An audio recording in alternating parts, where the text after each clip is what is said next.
Alright, welcome back mga ka-Johnny. Ito naman po muli yung lingkod ka-Johnny ng Janitor TV. At ito ang Janitor Reacts. Medyo sunod-sunod yung upload ni Sir Gossip Central kanina hapon. May nakita tayong re-reaction na natin ngayon about dito sa mga ginagawang hearing sa Senate ni Senator Rapi.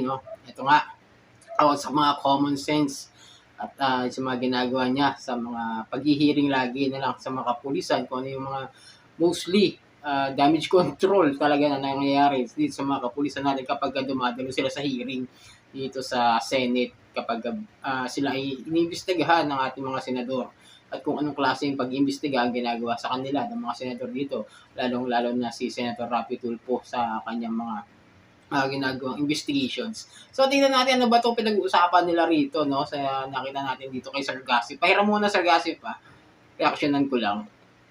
Pumapasok yung investigative technique, Mr. Chair, na kulang sa ating kapulisan. Kuminsan kasi common sense. So, pwede ba natin ito i-hearing sa Senado? Pwede naman po natin i-hearing like we did before tungkol i-question po natin investigative techniques ng ating PNP. Investigative techniques, yes. Although I must comment po dun sa DNA evidence issue natin, I would also like the PNP to exercise caution po dun sa tinatawag nating stray collection ng DNA evidence. Very strict po kasi ang ating court pag-accept po ng DNA evidence. Kailangan po emotion po to sa korte. If we Ayan bawal daw pala hindi man pala bawal, hindi pwede yung common sense para ipagpilitan yung mga ganitong klase ng pag-imbestiga at isampa sa korte. Yan sinasabi You get DNA samples outside of the crime scene po na without proper court authority, pwede pong ma-exclude sa evidence yung DNA sample po na yon, which might destroy the identity of the accused. Ma-acquit pa po. Kahit positive po, Sen, if the evidence was not procured in a legal way, pwede pong maging road para Ayun, sinabi na ni Atty. Garrett, yung manugang niya na pwedeng ma-acquit at pwedeng talagang hindi gawing basihan ng ebidensya yung mga paggamit ng common sense, lalo na sa mga DNA test. Lalo na parang mayroon yata siyang pino-point out dito si Senator Rapi. Acquit ito. That's why I was asking po kung nasaan na po sila sa prosecution, kasi if they can secure at least probable cause po, kahit wala po yung DNA evidence, as long as they can secure probable cause, ilarga na po sana nila. Ayun sabi na ni Atty. Garrett, kung may probable cause kahit wala po yung mga DNA test, pwede po isampa yun. Pwede isampa sa korte yung mga kaso na yan. Siguro kung mapapatunayan nga. And then wait for the court to issue an order for DNA testing po. Guys, ginamitan niya ng common sense. Ano yung common sense? Mata, ilong, bibig, tenga. Hindi ko makakalimutan na si Nico David. Bibig daw. Alam ko talaga, bata pa ako, alam ko naman talaga dila. Yun Kasi nandito sa taste buds, yung ating mga panlasa na nasa 5 senses natin. At hindi common sense. 5 senses po yan ng katawan. Pandama, skin. Hindi niyo po ginamit yung common sense ninyo. Ano yung gagamitin namin. However, when I consulted my legal officer, that evidence might not be admissible in court. Will not be admissible in court because I know that, Major General. I know that. I know, pero sinabihan na nga na hindi nga pwede mga ganong klase ng common sense. Ayun, siguro dahil nga sabi nga, nilagyan na ng caption ni Sir Gossip, kapag napahiya, I know. Yung common naman lagi naman ginagawa ni Senator Rapi, kapag medyo sablay siya, sasabihin niya, I know. Kahit hindi niya siguro naiintindihan yung binanggit niya, o maaring hindi niya talaga alam yung sinasabi, dahil hindi nga nagko-connecta yung kanyang isip doon sa bibig, dahil basta-basta kung ano yung sasabihin niya, yun lang naman talaga yun. Matagal na rin kasi nanonood sa mga hearing niya ito, kaya minsan ayoko panoorin ng buo, kasi minsan hindi ko mag-gets yung mga pinopoint out lagi ni Senator Rapi sa mga sinasagawa niya investigasyon sa Senate hearing. I know that for a fact, of course. I know that for a fact. Yung mga pulis nito, sigurado ako, without yung DNA, alam nila yung focus sila kung saan sila nakapokus. Nakapokus na talaga sila doon sa mga primary suspects. Kahit na wala pang DNA results, alam na nila yung mga mga investigador nito na Chairman. Yeah, go ahead. Kung may intro. Mr. Chair, itong Major De Castro, para sa akin, sobrang pagka-guilty ng taong ito.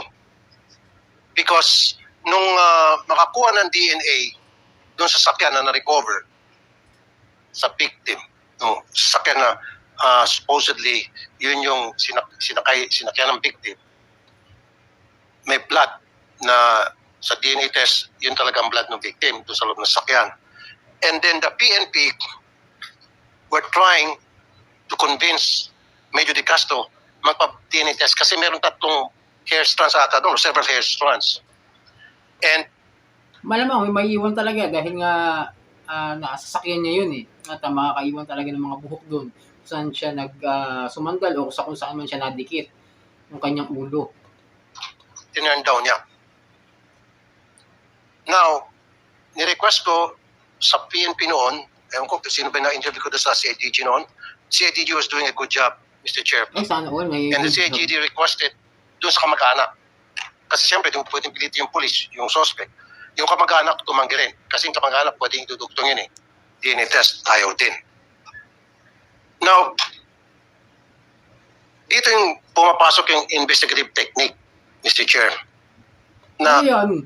Parang si detective ko, Senator Rupo, yung investigative technique kung saan dapat di ba nga doon sa crime scene kapag gano'n yung ginagawa ni Detective Conan, maliban na lang kung ano to klase ng investigative technique na gusto mong i-point out at gusto mong ituro sa mga kapulisan natin na nag-aral ng criminology at mga investigative knowledge dito sa kanilang mga pinag-aralan ng ilang taon, Senator Rapi. Kulang sa ating kapulisan.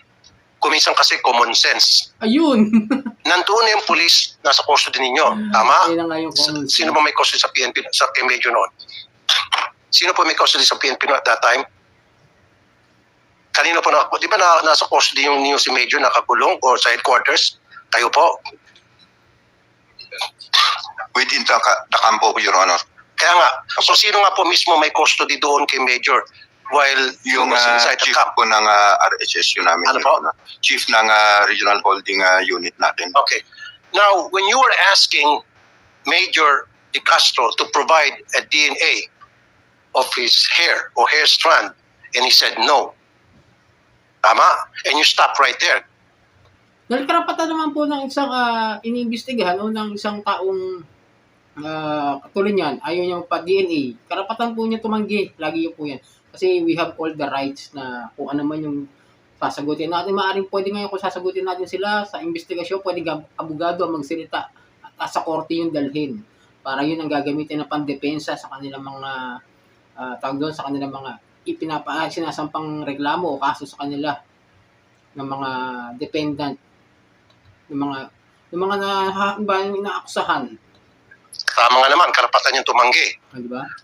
Nandun naman siya nakahiga. Kung saan siya nakahiga. Sana man isa sa inyo, nilinis yung kama, yung unan, kumuha ng hair stand doon, kinuha yung kanyang supply, o pagkatapos niya maligo, Ito naman tayo, Senator Sinabi na nga wala nga consent. Ikaw nagsabi kanina, walang consent, di ba? Yung consent ba na kailangan yung buhok. Alam ko, pag walang consent yan, hindi yan tatanggapin ng korte. Dahil nga, kumbaga hindi niya pinahihintulutan yung sarili niya na magbigay ng parte ng katawan niya o ng mga statement agad-agad ng hindi naaayon sa kanya at hindi siya komportable. Yan yung banyo, kumuha ng buhok niya, sigurado ako, siyempre may nalalagas na buhok yan pag naliligo siya. O sigurado ako, pag natutulog siya, may, dyan sa unan niya, may mga buhok dyan. Doon lang kayo sana kumulekta. Ba't di niyo po ginawa? Ba't galit ka? Kasi palagi niyo sinasabi sa akin, ayaw po, hindi natin Wait lang po. Okay na, wala na. hindi natin pwedeng pilitin. Tama nga naman, karapatan niyo po yan na tumanggi. Tama nga naman, I agree with you. Pero gumawa kayo ng diskarte. Ayun! Matagal niyo lang. Diskarte o diploma. Ay, sinasabi ko, pumasok na rin si Senator Rapi sa usapang mga diskarte o diploma na usok-usok ngayon sa mga influencers at sa mga motivational speakers dito sa YouTube at sa iba't ibang social media platforms. Sinasabi sa publiko na we were able to secure evidences, pieces of evidence like hair follicles, hair strands sa kotse, and you're trying to match that hair strands. Sabi nyo. And then sabi nyo sa akin, nung interview kayo sa radyo, ni-request nyo kay Major na mag-provide ng sample. Ayaw ni Major. So, nakantay kayo ng ilang araw, baka magbagong isip. Am I right? While waiting for those 3, 4, 5 days, sana dumiskarte kayo. Ayan, Yan ang sinasabi ko. diskarte. Saan siya natulog, saan siya nakahiga. Pagising sa umaga, pasimple, yung una, kunan niyo ng buhok. Yung suklay niya, ano bang suklay ginagamit niya? Simple niyo, kunan niyo ng buhok doon. Sa banyo, pagkatapos ng ligo, kukunan niyo ng buhok. Yan niyo po ginawa. Sir, Na talaga si Senator, pag gusto niya yung, tawag doon, pag may gusto niya gawin, kahit na minsan maaring lumabag na yan sa mga alituntunin ng batas o sa mga patakaran o sa mga hindi naman dapat na gawin. Dahil nga, hindi nga komportable yung tao sa pagbibigay niya ng kanyang parte ng katawan o ng kahit anong parte ng kanyang buhok, ayaw nga niya magbigay. Kaya binibigyan pa rin ng karapatan na hayaan at hindi pakialaman kung ano man yung pwedeng makuha sa kanya. Hindi natin yung sagot ng pulis. I may, Your Honor. In fact, naisip na po namin yan nung andun siya sa office ko. Meron siyang paso na pinag-inuman. And yun na yung gagamitin namin. However, when I consulted my legal officer, that evidence might not be admissible in court. Will not be admissible in court because I know that, Major General. I know that. Alam ba admissible? Teka, wait lang. Pakita ko na lang. Admissible. Ano ba ibig sabihin admissible? Okay. Lalagay natin dito sa may ating screen. No? Admissible in court. Inadmissible or admissible. Okay, sige. Ano ba yung inadmissible? Dictionary definition from Oxford Languages. Adjective. Especially of evidence in court. Not accepted as valid. Ayan ha. Ayan na, pinakita ko na. Ayun, galing pa sa Oxford Languages yun. Invalid. Hindi yan tatanggapin ng korte. I know that for a fact, of course. Pero at least, it will give you a guide na para kung saan yung focus yung investigation nyo. Hindi na kayo mag-isip-isip na baka si Juan, si Pedro, si Mario ang suspect. At least, pag ginawa nyo yun, tapos napatunayan na talagang siya pala ito, doon na kayo magpo-focus. Si Juan na talaga. Wag na kayo maghanap ng ibang suspect kasi ito si Juan based dito sa nakalap natin na ebidensya sa DNA. Di ba? Hindi nga po pwede. And second, yung kape na ininuman niya, anong ebidensya po nakuha niyo sa sasakyan, di ba? Hair strand? Oh, hair strand, coffee. meron pong saliva dun sa... Ewan ko sa Sen, alam ko sa katawan ng tao, kung ano yung DNA mo na yan, kahit saan parte ng katawan mo, kahit sa balat, kahit sa kuko, kahit sa mga, tawag doon, sa mga tutuan baka nga ba't sa libag-libag natin, pare-parehas lang ang mga DNA kapag yung mismo katawan mo, kunwari ako may DNA ko, kung saan makukuha yung katawan ko, mga ganyan, meron na yan na yun lang DNA ko at ako lang meron nun. Paso po sa pinag-inuman niya. So, Pero sir, gamitin niyo. di ba may nakuha kayong hair strands doon? Sinabi niyo sa akin, di ba? Ilang pieces na hair strands? 3, 4? O, di ba? So, dapat, kung saan siya natutulog, doon sa kama niya, pagising niya, imposible walang hair strand doon, di ba? Anyway, gusto ni Senator Torbo, hair strand to hair strand. Hindi ko alam na mga kadyani kung saan ako matatawa rito kung kay Senator Bato o kung Senator Rapi dahil buhok yung pinag-uusapan. How ironic na ang magsasalita about hair strand is si Senator Bato. Siguro natawa si Senator Rapi. May ganun ng buhok, di ba? Nag-uusapan buhok yung DNA hair strand. Tapos yung magsasalita is, alam nyo na ibig sabihin. Di ba? How ironic, di ba? Parang nakakalo. Kaya di naman, natawa si Senator Rapi. Parang binanatan ng pasimple si Senator Bato rito ng buhok.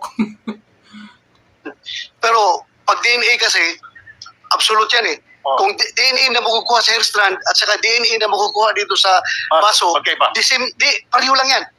Kasi isa lang ang DNA ng tao eh. Kung anong DNA na makukuha doon sa buhok at DNA na makukuha dito sa iniinuman niya, mag-match yan. Pareho lang yan. Walang problema yan. Yeah, I understand. Pero ang question nila, ang issue dyan is yung Ayan, galing, diba? I understand, pero pinipilit niya kayo na parang magkaiba raw yung DNA na makukuha. Kasi kailangan daw niya is hair strand to hair strand ang gusto niya mangyari at hindi yung gagamit ng ibang ng buhok tapos hindi raw niya siguro i-accept yung mag-iba raw kapag nasa laway naman. Yun ang sinasabi natin ni Senator Rapi. At nga, pinanindigan naman ni Senator Bato na iisa lang ang DNA ng tao na katulad sinabi ko sa inyo kanina. admissibility in court dahil yun nga, yung poisonous tree ang lalabas dyan, di ba?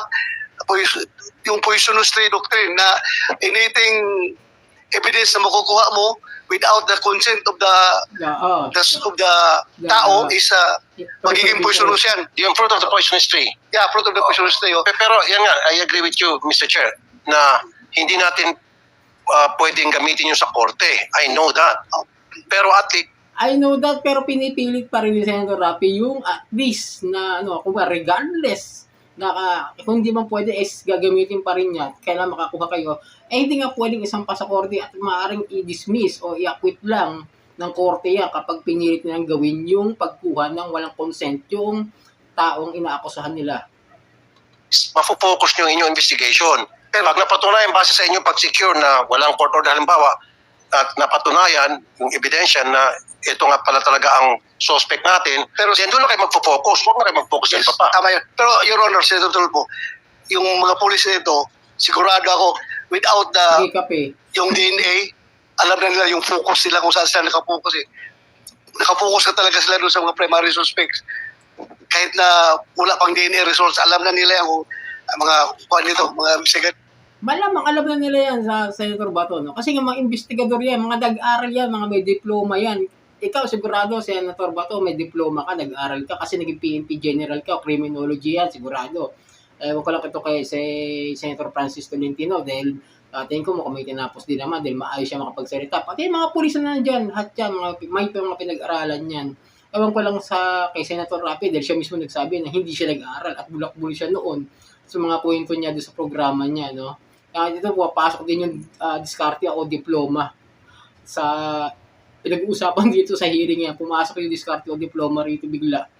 Doon na, Chairman. yeah, go ahead. Diba?